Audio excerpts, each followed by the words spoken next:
ये तो हमारे राजा रानी की रही है, चरण रही है। इसमें कोई भी लौटेगा उसका तो सब अच्छा ही लगेगा। अपने शरीर को परमात्मा के श्री चरणों में समर्पण कर दो तो उसी दिन से तुम्हारा कुछ नहीं है। हम इस बात की दावे के साथ कहते हैं उस व्यक्ति का, उस जीव का भला ही होगा, उद्धार भी होगा। परमात्मा कुछ मांगो बिना मांगे उनकी पूजा करो, सेवा करो, अपने आप अपन को बिना मांगे वो चीज़ मिलेगी जो आपके दिल में है। लेकिन एक दिन ऐसा ज्ञान हुआ कि ये तो सब नकली माल है। अगर अपने पास खूब धन दौलत, अगर मरते तो यहीं छोड़ जाते हैं, लेकिन ये धन ऐसा है मरने के बाद यहाँ रहता है, वो साथ ही रहता है। भजन कर लो, लोटो पीटो ब्रज में, ब्रज की रस से बड़ा कुछ नहीं है। राधे राधे। राधे राधे राधे। मैं हूँ सौरभ। मुक्ति कहे गोपाल से मेरी मुक्ति बताए, ब्रज रज उड़ मस्तक लगे मुक्त मुक्त हो जाए। मैं हूँ इस वक्त परिक्रमा मार्ग में। मेरे साथ एक संत हैं जो वृंदावन की परिक्रमा लगा रहे हैं। आइए बात करते हैं। राधे राधे बाबा। राधे राधे राधे राधे राधे। बाबा क्या शुभ नाम है आपका? मेरा नाम श्री बांके बिहारी दास है। मेरे गुरुजी ने नाम दिया है। फिर बचपन का नाम अलग है गांव का। अब संत हो गए तो पुरानी नाम से कोई मतलब नहीं है। बाबा आप लोट लोट कर परिक्रमा लगा रहे हैं। हाँ।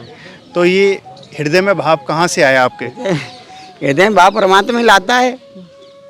हमारे गुरु महाराज बचपन से ही उन्होंने भक्ति की, चंबल के बेड़ में उन्होंने तपस्या पूर्ण की।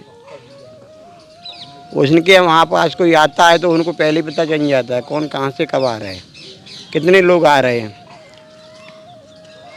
उनका प्रथम आश्रम एमपी अम्बा ब्लॉक किशोरली में है। और जब से हम उनके पास आए से उनसे जुड़े, जब भी हम उनके पास जाते वो परिक्रमा लगाते मिलते, ना दोपहरी ना शाम ना रात पे, वो व्यस्तहीन रहती है। हमारे मन में भी अब अचानक भाव आया कि हम जब भी साधु होंगे तो हम भी परिक्रमा लगाएंगे। राधा रानी ने हमारी बात को स्वीकार किया, साधु भी बने, आज परिक्रमा भी लगा रहे हैं। परमात्मा से सच्चे मन से जो कोई मांगता है तो वो मिलता है। फर्क इतना है जो राक्षस योनि में होते हैं वो अपने भले के लिए मांगते हैं, जो संत होते हैं वो औरों के भले के लिए मांगते हैं। अपना तो यही है, परमात्मा सत्य की हमेशा विजय करे और विजय हुई भी है। सत्य का कितना भी रूप छोटा हो तब भी बड़ा रहता है, असत्य का कितना भी रूप बड़ा हो तब भी छोटा रहता है। क्योंकि कौरव 1 से 1 थे, पांडव 5 थे, विजय कौंडवों की हुई। संतों की कोई महिमा नहीं होती, संतों तो परमात्मा की बहुत प्रिय होती है। हमारे गुरु महाराज की हम पे कृपा हुई, उन्होंने हमारा नाम बांके बिहारी दास रखा। उनकी प्रेरणा से अपन ने भागवत का संकल्प लिया, उनके सनाध्य में पूरा हुआ। तीसरे दिन वो वहाँ से यहाँ छोड़ गए। तभी से पूरे परिक्रमा लगा रहे हैं। अपना परिक्रमा का तो एक बहाना है, वृंदावन में रहना है। इस परिक्रमा के बहाने से वृंदावन में वास मिलेगा। हमारे गुरुजी ऐसे हैं कि उन्होंने 2-3 बार मरे हुए को जिंदा किया है। एक बालक को जिंदा किया है, चंबल में नहाते समय एक मुर्दा आया, 3 बार टकराया, उसको भी जिंदा किया।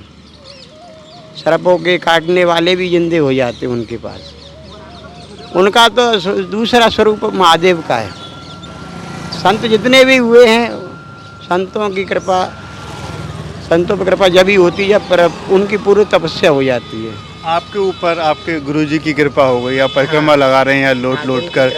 तो जब आप लोट लोट कर यहाँ पर परिक्रमा ये लगा रहे हैं तो ब्रजरज आपके शरीर में लगती है, चिपकती है, तो कैसा लगता है आपको? ब्रज रहे जब ये बताओ कोई बालक है रो रहा हो अपनी माँ के गोद में पहुँच जाए, कैसा लगता है? तत्काल चुप हो जाता है। ये तो हमारे राजा रानी की रही है, चरण रही है। इसमें कोई भी लौटेगा उसका तो सब अच्छा ही लगेगा, अच्छा ही लगेगा, अच्छा ही लगता है। ये बात है। बाबा ये परिक्रमा जो आप दे रहे हैं, हाँ। कितने दिन पहले आपने शुरू करी थी और कब तक खत्म हो जाती है? हम तो 5 घंटे देते हैं, 5 दिन में पूरी हो जाती है। सब राधा रानी की कृपा है और इसकी जब इच्छा होती तभी होता है। तो ये ताकत कहाँ से आ रही है? क्योंकि कई लोग जो ये 12 किलोमीटर की परिक्रमा होती है वो पैदल नहीं दे पाते हैं, लेकिन आप लोट लोट कर, आपके शरीर में भी पीड़ा होती होगी? हमारे शरीर में पीड़ा नहीं होती है, क्योंकि जब से हमने प्रभु का नाम जपा है तब से पीड़ा सब दुख दूर हो गए। हमारे गुरुजी का कहना है, जो परमात्मा की शरण में चला जाता है उसको कोई पीड़ा नहीं होती है, उसकी रक्षा स्वयं परमात्मा करता है। जिस तरह से प्रहलाद की रक्षा की, ध्रुव की रक्षा की, जितने भी संत बनिए सबकी रक्षा की। भक्त मालों में तो आपने कथा सुनी होगी, परमात्मा स्वयं उनके आगे पीछे घूमती है, लेकिन कभी दर्शन देते कभी नहीं देते हैं। जिसको आत्मविश्वास होता है वही संत बन पाता है, इसके आत्मविश्वास नहीं होता वो कभी संत नहीं बनता। जिसको भगवान पे विश्वास नहीं होता वो आगे भी नहीं बढ़ पाते, वो संकटों में अपनी ज़िंदगी पार करते हैं।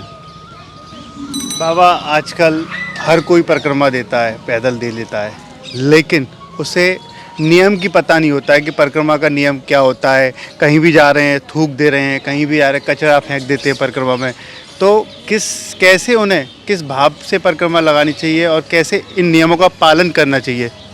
उनको तो इसी तरह से परिक्रमा लगाने चाहिए। छोटा बालक बड़ी माँ के पास घूमता है, उसको कुछ नहीं मालूम रहता है, वही बढ़िया है जो नियम को ना जाने। क्यों? नियम जानेंगे तो पूरी परिक्रमा लगा भी नहीं पाएंगे।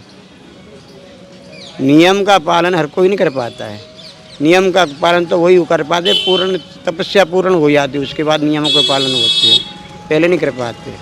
अगर पहले नियम का पालन करेंगे तो तपस्या हो ही नहीं पाएगी। तो थूकना और गंदगी फेंकना उसके लिए क्या कहेंगे? हम तो ये कहेंगे धूम्रपान बंद करें, कभी थूक आएगा ही नहीं, तो थूकने की ज़रूरत नहीं पड़ेगी। धूम्रपान ना करेंगे ना बीमारी आएगी ना थूक आएगा, ना ही आपको कभी किसी जगह पे गंदगी करने की इच्छा होगी। हम आज तक थूकते ही नहीं हैं। और बाबा ये बताइए, हर एक परिक्रमा का नियम होता है, तो इस परिक्रमा का क्या नियम है जो आप इस तरीके से लोट का परिक्रमा लगा रहे हैं? ये अपन को नहीं पता, ये तो राधा रानी को पता है। हमने तो सब अपना संकल्प, एक बार भागवत घर पे किया था, दूसरी बार संत बनने से पहले की बात है। एक बार हमने बजरंगबली के मंदिर में पूरा किया, तो उसी दिन से हमने संकल्प कर दिया, हे प्रभु जो हमारा है वो हमारा कुछ नहीं है, ना पुण्य हमारा ना पाप हमारा है, ना ही ये शरीर हमारा है। ये ऐसा करवाओ, ऐसा आप बुद्धि करो, वैसा अपन करेंगे। उसी दिन से अपनी उन्नति होने लगी। अपनी कब तो उन्हीं की है। अगर किसी खाली प्लॉट को पड़ा है, किसी के पास पैसे नहीं हो रहा है, तो वो बनाएगा नहीं। अगर उसको किसी को दान कर दो या बेच दो तो उसी दिन से उसका अच्छा होता है ना, मकान बन जाए, नींव भर जाए, उसकी सफाई हो जाए। इसी प्रकार है, अगर अपन पे कुछ नहीं होता है, अपने शरीर को परमात्मा के श्री चरणों में समर्पण कर दो, अर्पण नहीं समर्पण कर दो, तो उसी दिन से तुम्हारा कुछ नहीं है। हम इस बात की दावे के साथ कहते हैं, उस व्यक्ति का, उस जीव का भला ही होगा, उद्धार भी होगा। जिस तरीके से बाबा आप परिक्रमा लगा रहे हैं, इस परिक्रमा से क्या होगा, मतलब क्या भाव है? हमारा तो कोई भाव नहीं है, हमारा तो एक ही भाव है, श्री राधा रानी की श्री चरणों की रजे अपने शरीर में लगाएंगे, अपन उद्धार होगा। इससे आगे अपन कुछ जानते ही नहीं है। अच्छा क्या है बुरा क्या है ये तो परमात्मा ही जाने, और ना ही अपन ने जानने की इच्छा है। क्योंकि अगर जानेंगे तो अपनी को लालचा बढ़ेगी, अपने को लालसा नहीं करनी किसी को। कई वाहन बाबा निकल रहे हैं, आप लोट के परिक्रमा दे रहे हैं, डर नहीं लगता कि कहीं वाहन कुछ अनहोनी हो जाए? जब अपना कुछ है ही नहीं तो अपने को डरे वो भय के काय का, ना तो लाभ अपना ना हानि अपनी। जैसे ये बताते 6 चीज़ें परमात्मा ने किसी को दिया नहीं है, जीवन मरण लाभ हानि सुख दुख। लेकिन जो परमात्मा के समर्पण हो जाता है, अगर सच्चे मन से कोई उनसे प्रार्थना कर पूछता, वो सब बता देती है। क्यों बता देती है? कि उनको कुछ है ही नहीं, सब परमात्मा के समर्पण कर देती है। राधा रानी की कृपा कैसे होगी सब लोगों पर? देखो सबसे बड़ी बात यह है कि अपने माता पिता की सेवा करें, अपने माता पिता का दिल जीते, उसके बाद गुरु का दिल जीते, तो समझ लो अपने आप सब कृपा हो ही जाती है, तो कोई शंका नहीं रहती। और अगर आपको कुछ मांगना है तो मांगो मत, बिना मांगे उससे ज़्यादा मिलेगा, अगर मांगेंगे तो नहीं मिलेगा। हमारे गुरु ने तो यही बोला था, बेटा आज से गांठ बांध लो, किसी पे हाथ पसारना नहीं है। अगर आपको किसी की ज़रूरत है तो गोविंद पे मांगो, परमात्मा पे मांगो। वो अपने आप एक बार नहीं, 2 बार नहीं, 3 बार नहीं, 4थी बार तो हर हालत में देना पड़ेगा। ये हमने अभी नहीं, अपने संत चूल्हा तो अभी पहना है 2 साल पहले, ये अनुभव अपना पहले का ही है, पहले का ही है। पहले से ही आपने पहले का सोच अनुभव रखा है। था, अनुभव था। पहले का ही अनुभव है। परमात्मा आप कुछ मांगो बिना मांगे उनकी पूजा करो, सेवा करो, अपने आप अपन को बिना मांगे वो चीज़ मिलेगी जो आपके दिल में है। तो आपके दिल में क्या था जो बिना मांगे मिल गया? हमको अब इससे बड़ा क्या है, संत चूल्हा मिल गया, इससे बड़ा क्या है, यही है। अगर अपन को संत चूल्हा मिल गया तो सबसे बड़ी चीज़ मिल गई। गृहस्थी में रह के कोई ये काम नहीं कर पाता है, ये काम नहीं कर पाता है। लेकिन अगर अपन सबसे फ्री हो गए, वैसे अपनी शादी तो ही नहीं है, माता पिता हैं, किसी के माता पिता आज्ञा नहीं देते साधु बनने के लिए, लेकिन हमने तो तब बताया तब साधु बन गए। और थोड़ा माँ पिता रोए तो थे, आज बड़े खुश है क्योंकि हमको हमारे गुरुजी ने ऐसे ऐसे आशीर्वाद दिए कि उनके पास उनके चेले 20-20 साल पुराने हैं, उनको नहीं मिला, इसलिए हमारे माता पिता को हमसे खुश है। शिक्षा की अगर बात करें तो कितनी शिक्षा ग्रहण किया आपने? अब शिक्षा ग्रहण तो अपने की थी, BA तक पढ़े, अपने बिजनेस भी करी, एक महीने के 50-50 हज़ार रुपये कमाए। उससे पहले अपने को पता ही नहीं रहता, अपने एक दिन में 20,000 आ रहे, 10,000 आ रहे, लेकिन एक दिन ऐसा ज्ञान हुआ कि ये तो सब नकली माल है। क्या अगर अपने पास खूब धन दौलत है, अपन कहीं जापान गए, वो दूसरे प्रांत में गए, दूसरे देश में गए, अपन को सब पैसा चेंज करना पड़ता है, अगर मरते तो यहीं छोड़ जाते हैं। लेकिन ये धन ऐसा है, ये ना तो कभी चेंज करना पड़ता, है और ना ही ये कभी मरने के बाद यहाँ रहता है, वो साथ ही रहता है। तो हमने आए तो हम सबसे सहयोग यही करते हैं, सबसे प्रार्थना यही करते हैं जितनी हो सके, चाहे गृहस्थी में भी रहे, जरूरी नहीं है कि संतों को चोला पहनने के बाद ही भगवान का भजन करें, भगवान का भजन जरूर करें, सब दुख दूर हो जाएंगे। और अपन तो यही कहते हैं प्रभु हमें सत्य की विजय करें, बस इसके अलावा अपन कुछ नहीं जानते। सत्य क्या ये भी परमात्मा ही जाने। बाबा ये जो परिक्रमा आप दे रहे हैं, कितनी परिक्रमा अब तक लगा चुके हैं? अभी अपनी 19वीं आज पूरी हो जाएगी। इसमें 13 परिक्रमा लोट-पोट है, बकाया दंडोती है और पैदल चलने की तो कोई गिनती नहीं है। तो हमने अपने गुरु से आज्ञा मांगी थी, तब अपने बड़ा कार्यक्रम था, 4 घंटे अपना हवन पे भी बैठते थे, तब भी अपने एक दिन में पैदल खड़े होने वाली परिक्रमा 4 लगा ली। गुरु की कृपा से, परमात्मा के आशीर्वाद से अपन 6 परिक्रमा 24 घंटे के अंदर लगाने की क्षमता है, बिना आराम किए हुए, बीच में ना रुकते हुए।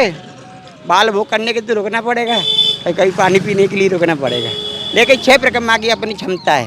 परमात्मा ने इतना आशीर्वाद दिया है कि हैरान तो नाम है ही नहीं। और आगे कितना सोचा है परिक्रमा देने की? 1 से 9 तो यहाँ की लगेगी कम से कम, ऊपर भी हो सकती हैं अगर परमात्मा ने अनुमति दी, राधा रानी ने, 1 से 11 भी हो सकती हैं। 1 से 9 से कम नहीं रहेगी। वृंदावन 1 से 9 रहेगी। गोवर्धन पे 2 परिक्रमा या तो दोनों लोट पीटे हो सकती है, एक दंडोती है, एक लोट पीटे हो सकती है, बाकी अलावा 1 से 8 परिक्रमा खड़े होके होंगी गोवर्धन पे, तो 1 परिक्रमा बरसाने में भी होगी। अपना कुछ नहीं है, आप संतों का है काम ही क्या है, भजन कर लो, लोटो पीटो ब्रज में, ब्रज गृह से बड़ा कुछ नहीं है। लेकिन बूटी पी गई मीरा भाई, बूटी पी गई मीरा भाई, इनको आस मिलन की आई, ये तो नाचे घूंघट खोले खोले के, बूटी पी लो ना हरे नाम वाले, घोले घोल के। जय श्री राधे राधे।